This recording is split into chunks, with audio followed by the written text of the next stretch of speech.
Olá, que Deus abençoe você, seja bem-vindo mais uma vez aqui à nossa formação teológica e hoje dando continuidade a essa aula de panorama do Novo Testamento. Ontem falamos sobre a carta de Paulo aos Gálatas e hoje nós vamos entrar na carta aos Efésios, carta de Paulo aos Efésios. E a carta de Paulo aos Efésios, eu gosto muito por ser uma carta muito profunda teologicamente, mas ela vai falar sobre alguns temas que particularmente eu gosto muito, sobre a revelação de Deus. Paulo vai falar também sobre batalha espiritual e traz um ensino muito profundo. A carta de Paulo aos Efésios, você vai perceber que a igreja de Éfeso era uma igreja, vamos dizer assim, espiritualmente robusta e tinha um entendimento da teologia que Paulo ensinava muito diferente das outras igrejas. E é por isso que Paulo vai se aprofundar um pouco mais na teologia, porque Paulo ele vai passar 3 anos nessa igreja. Ali na cidade de Éfeso. E passando 3 anos ali na cidade de Éfeso, Paulo vai, nessa sua viagem missionária, ele vai ensinar de várias formas. Ele vai batizar os discípulos, ele vai ensinar, vai pregar ali naquela cidade. Ele ensinou por 2 anos na escola de um homem chamado Tirano. E Paulo, ele assim, por toda a Ásia, ele vai pregar. Mas a carta de Paulo aos Efésios vai ser também uma carta que vai ser instrumento de pregação e de ensino para as outras igrejas também. Muitos milagres eram feitos ali pelas mãos de Paulo. Quando Paulo fica esses 3 anos ali na cidade de Éfeso, ele prega a palavra, seu ministério vai ser frutífero naquele lugar. Você pode ler ali em Atos capítulo 19, a descrição daquilo que acontece quando Paulo chega ali na cidade de Éfeso, porque Paulo vai confrontar a idolatria daquela cidade. Paulo vai confrontar a idolatria, a deusa Diana. E assim, vai gerar, a chegada de Paulo ali, vai gerar um tumulto, porque ao confrontar as práticas ocultas do povo e ao pregar e ensinar naquela cidade, Paulo também vai confrontar a idolatria à deusa Diana e também pregar sobre arrependimento. Ao pregar o arrependimento naquela cidade, Paulo vai colher muitos frutos. Porque aquela cidade era uma cidade onde não somente se praticava o ocultismo, mas era uma cidade que também ensinava o ocultismo, ensinava a feitiçaria. Então muitos livros eram queimados como consequência da pregação de Paulo. Aqueles que eram mestres em feitiçaria, eles queimavam seus livros em praça pública como sinal de arrependimento. E tudo isso veio através da pregação de Paulo. Paulo vai enfrentar muita oposição nessa cidade, mas ele também vai deixar uma marca ali nessa cidade. A carta foi escrita ali em meados do ano 60 e 62 depois de Cristo, enquanto Paulo estava ali preso em Roma. Os destinatários eram esses, a igreja que estava ali na cidade de Éfeso, ali na Ásia Menor, e o tema central da carta é a nova identidade em Cristo Jesus, que é esse o propósito eterno para a sua igreja. Do capítulo 1 ao capítulo 14, Paulo vai falar sobre as bênçãos espirituais como decorrência dessa nova identidade espiritual. Por quê? Porque agora o povo, ele vai dizer, ensinando aos Efésios, que hoje eles têm uma nova identidade em Cristo Jesus e que eles podem ter ousadia de entrar na presença de Deus.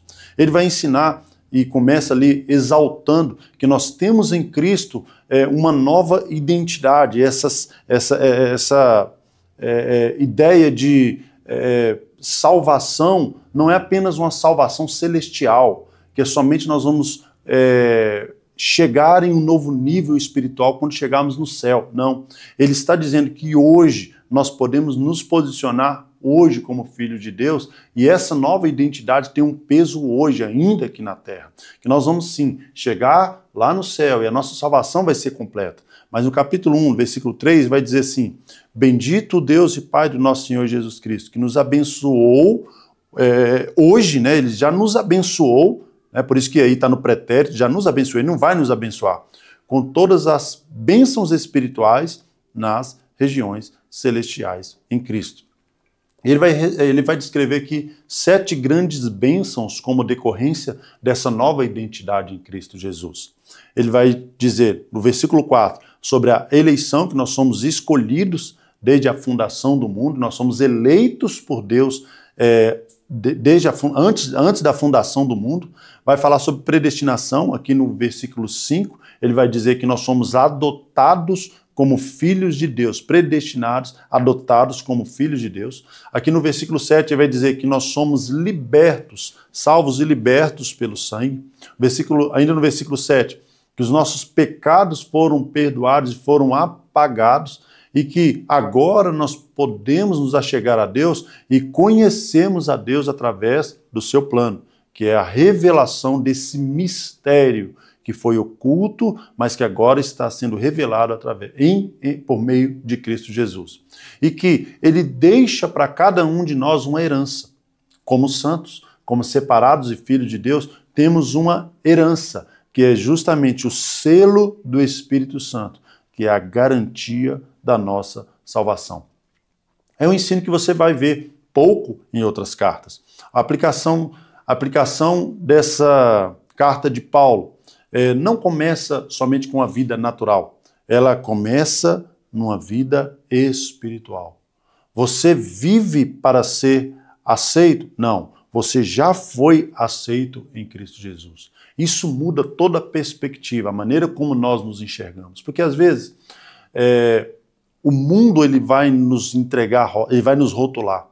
As pessoas vão nos rotular, vão dizer quem nós somos, mas essa nova identidade em Cristo faz com que nós não vivamos para ser aceito. Nós já somos aceitos por Cristo e isso é que faz toda a diferença. Paulo está ensinando que o que faz a diferença é como Cristo nos vê. E ele nos vê mais do que vencedores. Cristo nos entrega uma posição, qual posição que é essa? Assentado com Cristo nas regiões celestiais, acima de todo principado e potestade. Paulo, ele vai orar. E essa oração de Paulo, Paulo não vai orar por nenhuma necessidade que aquela igreja tinha. Era uma igreja perseguida, era uma igreja que ela tinha suas necessidades? Tinha. Mas a oração de Paulo é interessante porque ele vai dizer assim, versículo 17, eu oro para que o Deus de nosso Senhor Jesus Cristo, Pai da glória, vos dê em seu conhecimento, ou seja, no conhecimento dele mesmo, o espírito de sabedoria e de revelação. Paulo está pedindo para que os crentes compreendam a esperança da sua vocação em Cristo Jesus e que essa é a riqueza da herança que eles receberam como santos em Deus. O apóstolo Paulo vai dizer assim que Deus ele se revela entregando revelação e sabedoria para aquele povo. E essa é a oração de Paulo pelos Efésios. Ele diz assim, olha, eu oro para que vocês recebam da parte de Deus sabedoria e revelação. E Paulo vai dizer assim que o poder que foi exercido em Cristo quando Deus ressuscitou dos mortos, esse mesmo poder que foi exercido seja também exercido para trazer revelação e sabedoria para aquele povo. Paulo está dizendo para aquele povo que a sabedoria que eles vão receber é uma sabedoria do alto. Paulo vai trazer o tema e vai dizer assim que eles estavam mortos em seus delitos e pecados, mas escravos do curso desse mundo, alvos da ira de Deus, mas por Deus, que é rico em misericórdia, ele nos vivifica em Cristo Jesus. E é através de Cristo que nós recebemos essa posição. E mesmo sem merecermos, Paulo vai dizer assim, que ele nos vivificou, estando mortos em nossos delitos e pecados. Ali é uma famosa afirmação de Paulo, no capítulo 2, versículo 8. Ele vai dizer assim, porque pela graça sois salvos, mediante a fé. E isso não vem de vós, é dom de Deus. Paulo está dizendo aqui que a salvação, primeiro, ela é pela graça, não precisamos fazer nada para recebê-la, porque tudo Cristo já fez. Ela vem mediante a fé, ela não vem pelas obras, nem pelas obras da lei ou pelas nossas próprias obras. Não vem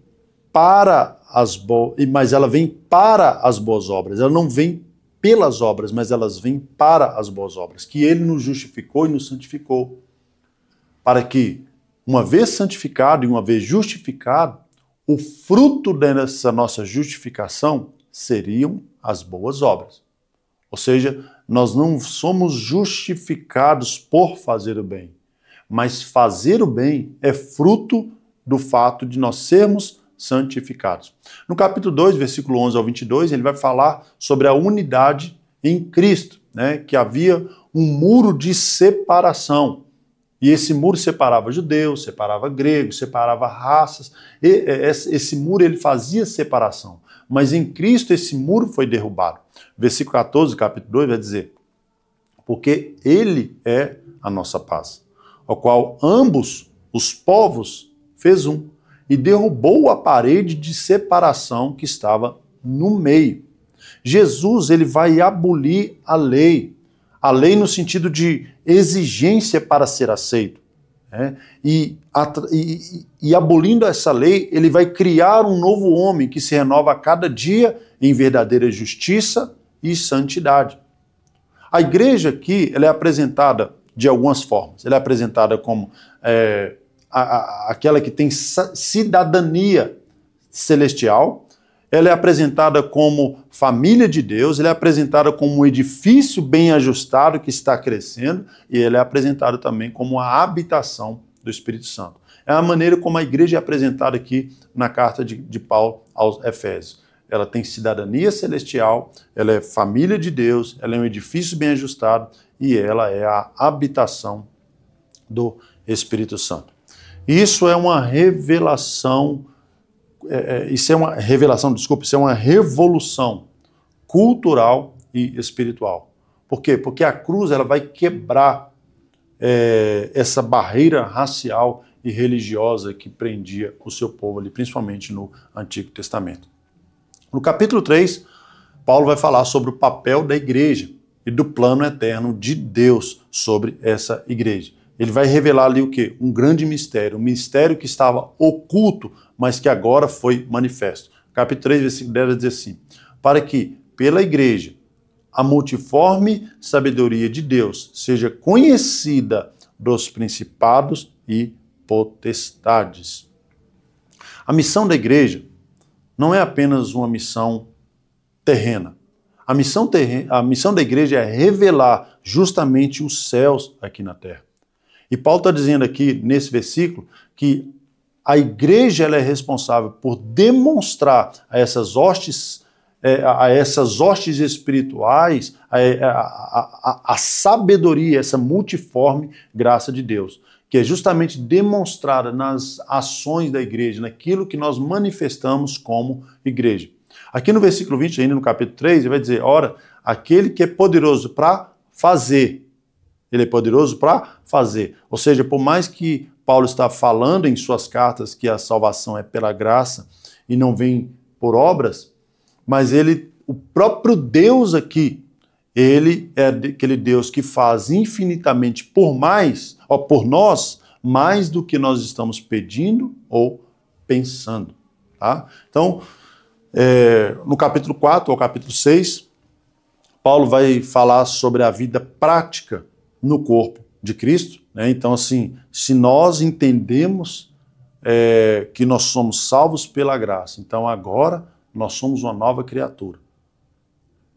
Tudo se passou, as coisas velhas se passaram, tudo se renova em nós. Ou seja, se entendemos a graça, agora nós temos que viver em verdadeira justiça e santidade, como nova criatura. Ele fala assim: rogo-vos que andeis de modo digno da vocação com que fostes chamados. E ali no versículo 4, no capítulo 4, versículo 6, ele vai falar sobre um só corpo, um só Espírito, um só Deus que é Pai de todos. E ainda no capítulo 4, ele vai falar, a partir do versículo 11 ali, ele vai falar sobre os dons ministeriais, que Deus instituiu uns primeiramente para apóstolos, mesmo Jesus que subiu, é o mesmo que desceu até as partes mais profundas da terra, e esse é aquele que deu dons aos homens. Tá? Uns ele deu primeiramente apóstolos, profetas, evangelistas, pastores e mestres. Ele vai dizer o porquê. Ele deu esses dons, ele muniu o homem com esses dons para a edificação do próprio corpo. Aqueles que estão operando, esses dons ministeriais que estão operando no corpo, são responsáveis para edificar a igreja. Em que sentido? Fazer com que a igreja cresça, a igreja se estruture em conhecimento, em graça, que essa igreja seja edificada até que todos cheguem à maturidade da fé. Alguns vão perguntar, mas pastor, ainda existe dom de apóstolo, ainda existem profetas? Sim, porque aqui o próprio Paulo está respondendo. É que esses dons ainda estarão em atividade, ainda estarão em operação, até que todos cheguemos à maturidade, ao conhecimento do pleno do seu Filho, certo? Então esses dons ministeriais, apóstolos, profetas, evangelistas, pastores e mestres, estão em atividade, estão em operação, até que todos cheguemos à estatura de varão perfeito. E Paulo, ele vai advertir que nós tenhamos a nossa mente renovada.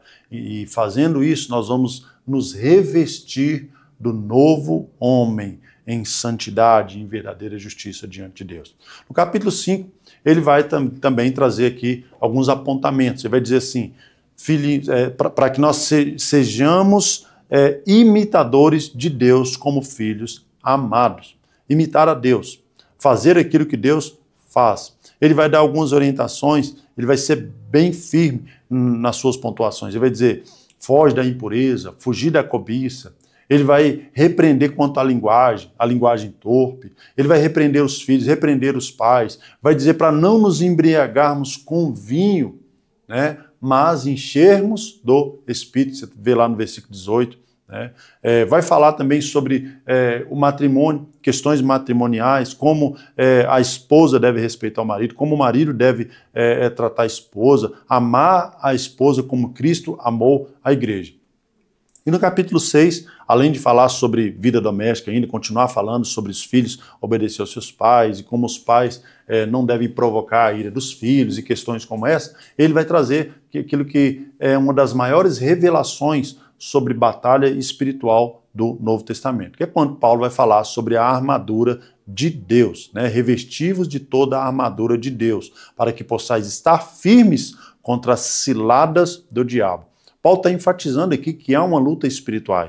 Há uma luta espiritual. E nessa luta nós precisamos estar bem unidos dessa armadura de Deus. Essa armadura de Deus são as armas espirituais. Para quê? Para que nós possamos ter vitória, a vitória da fé contra o império das trevas. E assim Paulo vai fechar ali o livro, a sua carta aos Efésios, né? Efésios, Paulo vai trazer orientações para toda a igreja, vai trazer orientação para os bispos, para os líderes da igreja, para os pais, para os filhos, mas o mais interessante dessa carta de Paulo é que Paulo vai, através de um ensino profundo, trazer ali um ensino sobre quem nós somos em Cristo Jesus, mostrando para aquele povo qual era a sua identidade em Cristo Jesus. Amém? Essa foi a carta de Paulo aos Efésios e amanhã estaremos aqui também para mais uma aula aqui de panorama do Novo Testamento. E que Deus te abençoe.